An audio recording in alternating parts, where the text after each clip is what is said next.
President Trump's been in office for about a month now, but he still doesn't have all of his cabinet secretaries in place thanks to Democrats who are trying to block the president at every turn. As of today, look at this. He only has 9 cabinet secretaries confirmed.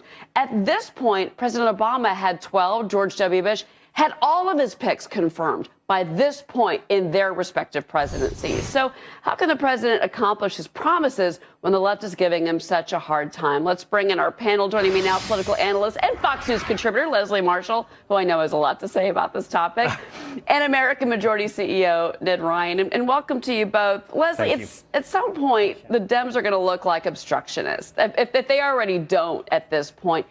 He's got the votes. We've got a Republican Congress. Can't they move on from this and just confirm his picks? No.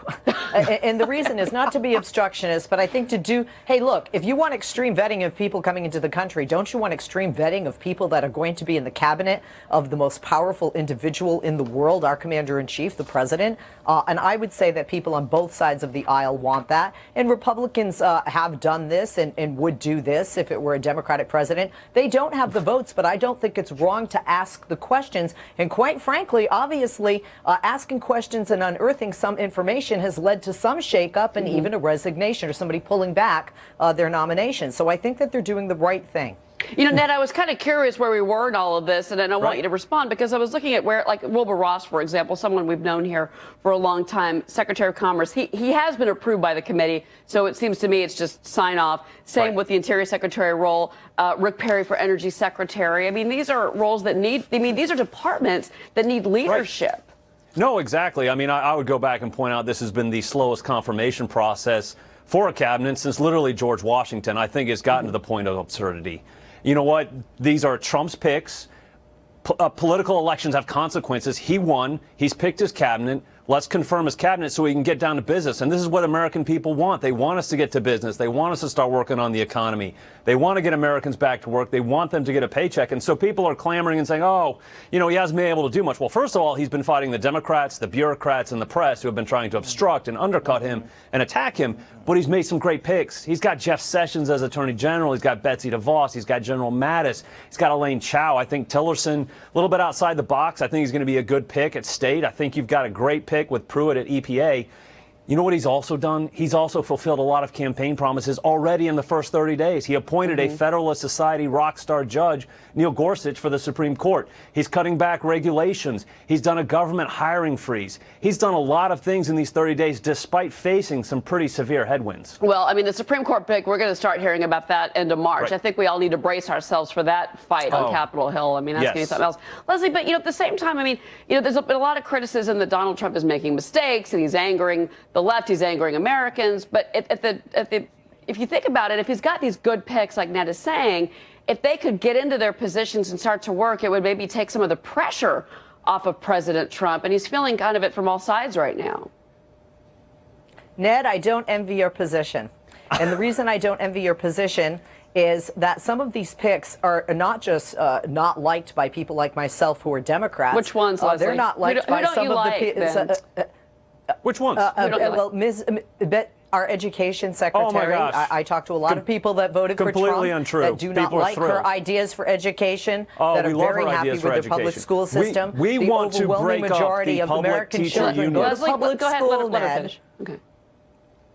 The overwhelming majority of American children go to public school. And even though there are some problems, look, I live in Los Angeles here. We have a lot of problems with LA Unified. Detroit's another city. Those are exceptions, not the rule. The majority of public school systems in the United States, the children are thriving. The parents are happy with the system, the education they're receiving, and the teachers who have those little minds in the future in their hands. And that just would be one example of an individual. But with regard to what he's done, the problem here is that we need a leader, in my opinion, who leads by example.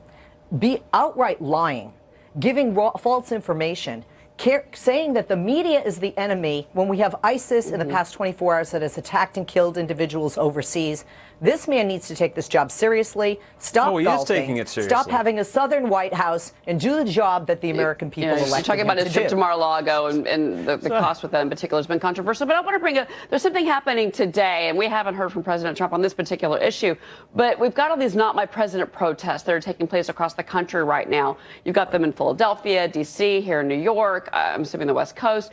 They're saying that Donald Trump is not their president. But Leslie, he won the election. He won the election. And you've got, in particular here in New York, traffic snarled up again. And it's like, is it time for us to move on? Is it time for us to kind of come together and stop with the protests? He's in for 4 years. Well, I guess it depends on what you believe. A lot of us don't think he will be able to withstand the 4 years, but that's a whole other topic conversation. There's a First Amendment right, and whether it was Hillary Clinton, and if Hillary were elected, we would see protests like this. We saw protests like this for a while after Barack Obama was elected, and we've seen this happen throughout the United States. It's within anyone's constitutional right via the First Amendment to have this opinion and to protest. The protests aren't going to be enough, and the Democrats need to take a page from the Tea Party and show up to vote to really make change. And look at the size and the duration that's continued since the election and the inauguration. I think we might see Democrats come out and vote in the midterm. Leslie, I'm actually going to shock you and say I completely agree with you on this front, that if the protests do not translate into political victories, all they're doing is I want more of these protests. I hope they protest all the way through until the 2018 elections and don't focus on organizing. I mean, the thing that's funny about all of this right now is you've got these protests that are taking place that basically are on the level of temper tantrums. Listen, elections have results. Trump won, they lost. And I think it's hard for some of this younger generation on the left to understand this and their safe spaces and their participatory awards where everybody's a winner, to actually understand there's actually losers in life. Parents' basements, go get a job, go into the real life and understand if we want to change this, protests fundamentally change nothing until they actually bring about political results. So they've got to go figure out if they're going to really make something happen, what are they going to do in 2018? And right now, I'm not seeing it. Ned, Leslie, I think we can all agree. I got to ask. Real quick, I got 10 seconds. Can I just ask him? Over 5 million women throughout the world and men marched at the Women's March. You think they all are unemployed and losers living in their basements? No, but I think the point, which I kind of agree, especially with the millennial generation, we've seen a lot of them out there, Leslie, is that everybody gets a ribbon and that's how they were raised. Exactly. And that's not reality. But that's a different conversation. That's the younger generation. All right. Leslie, Ned, thanks guys so much. We'll see you back in just a little bit. Appreciate it. Thank you. Thank you.